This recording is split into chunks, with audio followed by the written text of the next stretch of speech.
शौर्य प्रशिक्षण वर्गाचे वर्गाधिकारी आदरणीय राजूजी जागीदार यांना विनंती करतो आपण राष्ट्रवादीसाठी आज.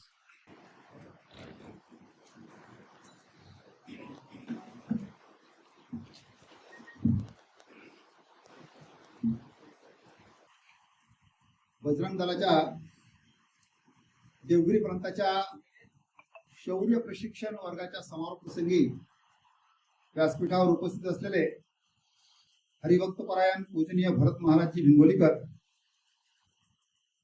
माननीय डॉक्टर गिरीशजी पाटील आणि विश्व हिंदू परिषदेचे अखिल भारतीय संघटन महामंत्री मिलिंदजी परांडे, आज बजरंग दलाच्या 7 दिवसाच्या शौर्य प्रशिक्षण वर्गाच्या समारोप प्रसंगी आज इथं आपण सर्वजण जमलेले आहात. विश्व हिंदू परिषदेच्या अंतर्गत बजरंग दलचं काम चालतं. विश्व हिंदू परिषदेची स्थापना गोकुळाष्टमीला 1964 ला झाली.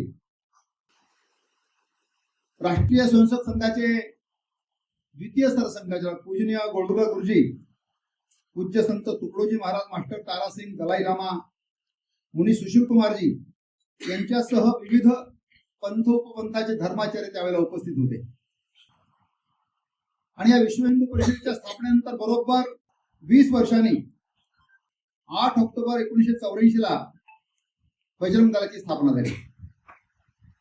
त्या बजरंग दलाच्या स्थापनेमागचा इतिहास असा आहे की 1984 ला विश्व हिंदू परिषदेने पूजनीय संतांच्या नेतृत्वामध्ये राम जन्मभूमीचा विषय हातात घेतला.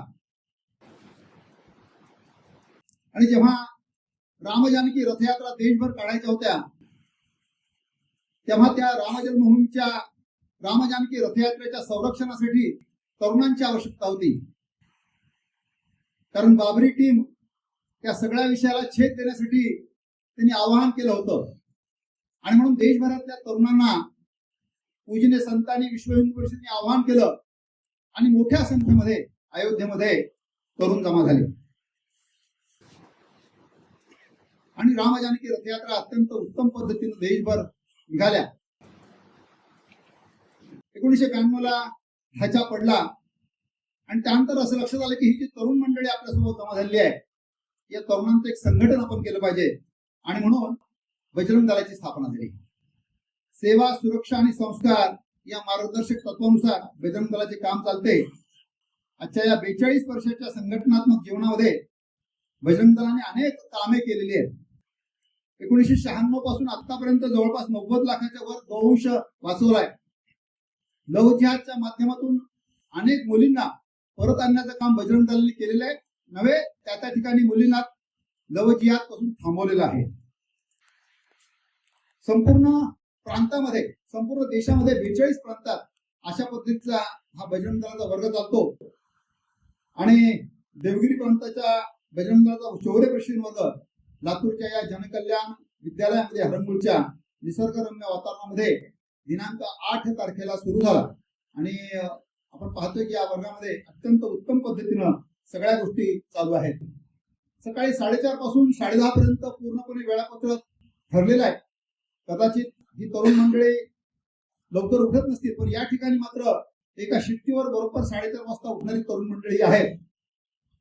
सकाळच्या सत्रामध्ये पळणे आहे, सूर्यनमस्कार आहे, अडथळ्याची शर्यत पार करणं आहे, लायनर जंप आहे, हर्डल जंप्स आहे, अग्निकुंडातून उडी मारणे आहे, क्रोलिंग म्हणजे जमिनीवर मोठा खड्डा करायचा, त्याच्यावर काटे टाकायचे आणि त्याच्या खालून कोपरावर चालत जायचं, या पद्धतीचं प्रशिक्षण या काळात दिलं जायचं. मंकी रोप, झाडाला दोरी बांधायची आणि त्या दोरीवर वर चढायचं या पद्धतीनं. टायर जंप, टायरच्या साह्याने उड्या मारणं.